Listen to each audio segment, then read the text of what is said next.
Assalamualaikum warahmatullahi wabarakatuh. Nama saya Agus Wayuda. Saya dari Tadris Biologi 3 semester 2. Saya dari kelompok 3 yang membahas tentang materi studi kalam. Yang pertama saya akan menjelaskan tentang pengertian ilmu kalam. Menurut Syekh Muhammad Abduh, ilmu kalam memiliki nama lain yaitu ilmu tauhid, ilmu yang mengesahkan Allah Subhanahu wa taala. Ilmu tauhid ini adalah membahas tentang wujud Allah, sifat-sifat Allah yang wajib dan tidak wajib bagi Allah.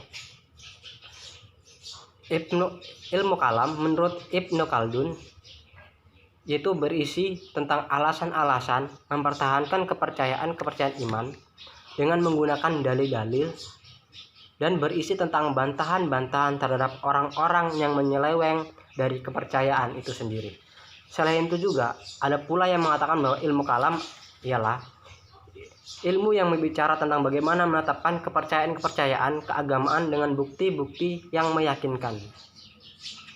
Selanjutnya, ilmu kalam ini berkembang menjadi ilmu tauhid dan dikenal sebagai ilmu teologi. Ilmu teologi ini adalah ilmu yang mengesahkan Allah Subhanahu wa taala, yang menyatakan bahwa meyakinkan bahwa Tuhan hanya satu, yaitu Allah Subhanahu wa taala. Baiklah, materi yang kedua tentang sumber-sumber ilmu kalam. Ilmu kalam memiliki dua sumber, yaitu Al-Quran dan hadis. Al-Quran dan hadis dijadikan sumber dari ilmu kalam itu sendiri karena ilmu kalam muncul untuk mempertegas perbuatan manusia yang menyeleweng dari aturan yang terdapat di dalam Al-Quran dan hadis, agar manusia melakukan perintah dan menjauhi larangan dari yang tercantum di dalam Al-Quran dan hadis yang telah dijelaskan oleh Rasulullah dan para sahabat. Di dalam ilmu kalam adalah ilmu tauhid yang mengesahkan Allah Subhanahu wa taala. Di dalam Al-Quran yang menyatakan bahwa Allah Subhanahu wa taala adalah Tuhan yang satu, terdapat dalam surat Al-Ikhlas ayat 1 sampai 4, yang artinya, katakanlah dialah Allah yang Maha Esa, Allah adalah Tuhan yang bergantung kepadanya segala sesuatu, dan tiada beranak dan tidak pula diperanakan, dan tidak ada seorang pun yang setara dengannya. Adapun juga dijelaskan dalam surat Al-Zumar ayat 4, dijelaskan juga dalam surat Al-Baqarah ayat 163, dijelaskan juga dalam surat An-Nisa ayat 171, dan masih banyak lagi yang tercantum di dalam Al-Quran. Materi yang ketiga adalah faktor-faktor munculnya ilmu kalam. Faktor-faktor munculnya ilmu kalam menurut Hanafi yaitu ada dua faktor, yaitu faktor internal dan faktor eksternal. Faktor internal yaitu faktor yang berasal dari dalam. Itu artinya faktor internal ini berasal dari Al-Quran dan hadis. Karena penyelewengan yang terjadi di dalam masyarakat atau dalam kehidupan manusia, maka ilmu kalam hadir untuk mempertegas manusia bahwa perbuatannya yang dilakukan salah dan tidak sesuai dengan Al-Quran dan hadis. Ilmu kalam sendiri adalah ilmu yang mengesahkan Allah Subhanahu wa taala. Jadi ketika manusia melakukan penyelewengan dengan memuja selain Allah, dari situlah muncul dan terbentuknya ilmu kalam. Sedangkan faktor eksternal ini berasal dari faktor luar Islam itu sendiri. Contohnya yaitu ketika orang Yahudi atau Nasrani masuk atau berpindah ke agama Islam, mereka masih membawa kebiasaan atau adat istiadat yang dilakukannya ketika berada di agama yang sebelumnya. Jadi di sini adalah mempertegas untuk manusia atau yang telah memeluk agama Islam untuk mematuhi aturan yang terdapat di dalam Al-Quran dengan cara mengesahkan Allah sesuai dengan Al-Quran dan hadis. Dalam perkembangan selanjutnya, ilmu kalam ini terus mengalami perkembangan dari masa ke masa. Contohnya saja di dalam Khalifah Ali bin Abi Thalib, di situ ada kelompok yang memberontak kepada pemerintahan Ali bin Abi Thalib. Kelompok itu bernama Syiah. Kelompok ini memiliki 3 aliran teologi dalam Islam, yaitu aliran Khawarij, Murji'ah, dan aliran Mu'tazilah. Aliran Khawarij ini adalah aliran yang menegaskan bahwa orang-orang yang melakukan dosa besar dianggapnya kafir. Dalam artian, orang tersebut dianggap telah murtad atau wajib dibunuh. Ini jadi dapat diartikan aliran Khawarij ini senang mengkafir-kafirkan sesama muslim. Gitu. Jadi aliran yang kedua adalah aliran Murji'ah. Aliran Murji'ah ini menegaskan bahwa orang yang berbuat dosa besar masih tetap mukmin dan bukan kafir. Adapun soal dosa yang dia lakukan, ini terserah Allah untuk mengampuni atau menghukumnya. Jadi di aliran Murji'ah ini, ketika orang berbuat dosa besar, kelompok tertentu tidak menghukum orang tersebut yang berbuat dosa besar, melainkan hanya membiarkan dan menyerahkan urusannya semua kepada Allah untuk menghukum atau mengampuninya. Aliran yang ketiga itu aliran Mu'tazilah, aliran yang terletak pada kedua aliran yaitu Khawarij dan Murji'ah, yang menerima kedua pendapat di atas. Jadi bagi mereka orang-orang yang berdosa besar bukan kafir, bukan juga mukmin. Mereka mengambil posisi di antara mukmin dan kafir. Itu di dalam adapun soal dosa,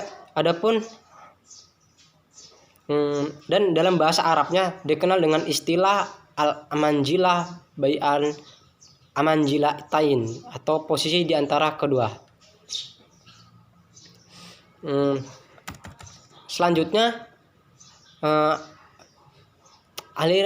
aliran teologi atau ilmu kalam ini berkembang lagi. Ada 2 aliran lagi, yaitu aliran Qadariyah dan Jabariyah.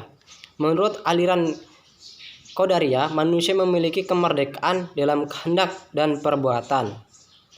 Artinya manusia sepenuhnya memiliki kemerdekaan dalam melakukan segala apapun yang dia mau, tanpa campur tangan dari takdir atau kehendak Allah. Adapun aliran Jabariyah berpendapat bahwa manusia tidak mempunyai dalam kehendak dan perbuatan. Jadi segala sesuatu manusia tidak memiliki kehendak sendiri atau keinginan perbuatan. Semua yang manusia lakukan adalah kehendak yang dilakukan oleh Allah Subhanahu wa taala, bukan kehendak mereka sendiri. Itu sudah mereka berpasrah, semua yang dilakukan manusia adalah takdir Allah, bukan ada campur tangan manusia, semuanya adalah takdir Allah. Itu menurut aliran Jabariyah. Baiklah, itu saja yang bisa saya sampaikan. Kurang lebihnya saya mohon maaf. Wabillahi taufik wal hidayah. Assalamualaikum warahmatullahi wabarakatuh. Assalamualaikum warahmatullahi wabarakatuh. Nama saya Lana Fauziana Nasution. Baiklah, di sini saya akan menjelaskan ada 2 materi. Yang pertama, kerangka berpikir aliran-aliran kalam, dan yang kedua, perbedaan ilmu kalam dengan ilmu lainnya. Yang pertama itu kerangka berpikirnya ilmu kalam. Itu membahas dan mengkaji aliran-aliran ilmu kalam yang pada hakikatnya merupakan upaya memenuhi kerangka berpikir dalam proses pengambilan keputusan. Perbedaan metode berpikir secara garis besar dapat dikategorikan menjadi 2 macam, yaitu berpikir rasional dan tradisional. Cara berpikir rasional memiliki prinsip-prinsip berikut ini. Yang pertama itu hanya terikat dengan dogma-dogma dengan jelas dan tegas disebut dalam Al-Quran, hadis, dan Nabi. Kedua, memberikan kebebasan pada manusia dalam berkehendak. Yang ketiga, memberikan daya yang kecil kepada akal. Sedangkan berpikir tradisional merupakan cara berpikir yang dilakukan para mutakallim dengan cara yang sangat terkait sebagai kebalikan dari cara berpikir rasional tersebut. Dan yang kedua, perbedaan metode ilmu kalam dengan ilmu-ilmu lainnya. Ilmu kalam yaitu ilmu pembicaraan, karena dengan pembicaraan pengetahuan akan menjadi luas.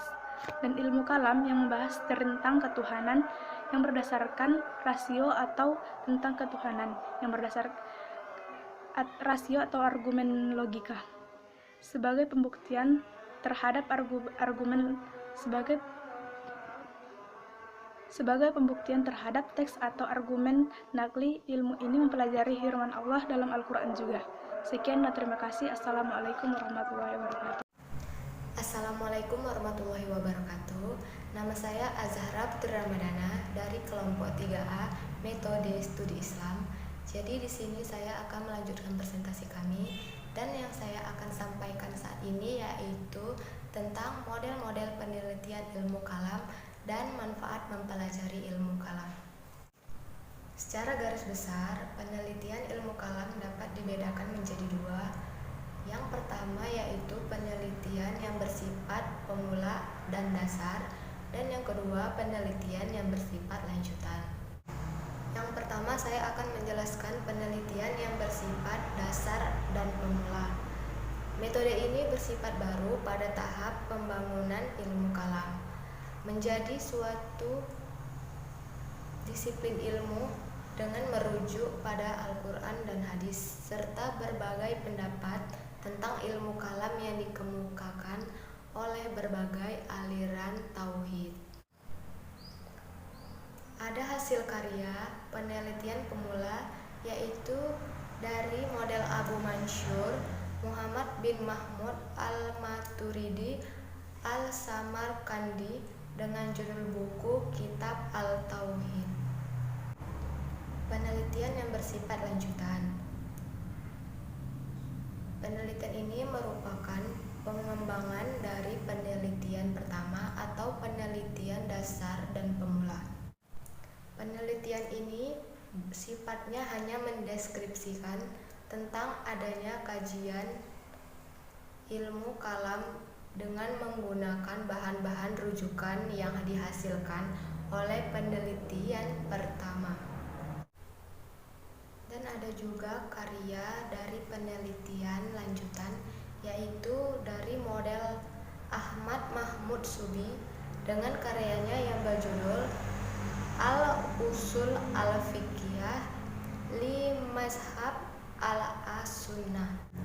Dan yang terakhir dari pembahasan ini yaitu manfaat mempelajari ilmu kalam.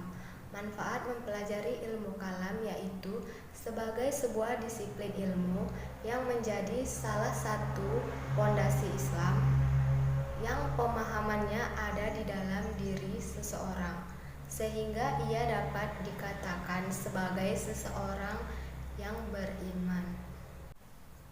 Demikianlah hasil presentasi dari kelompok 3A.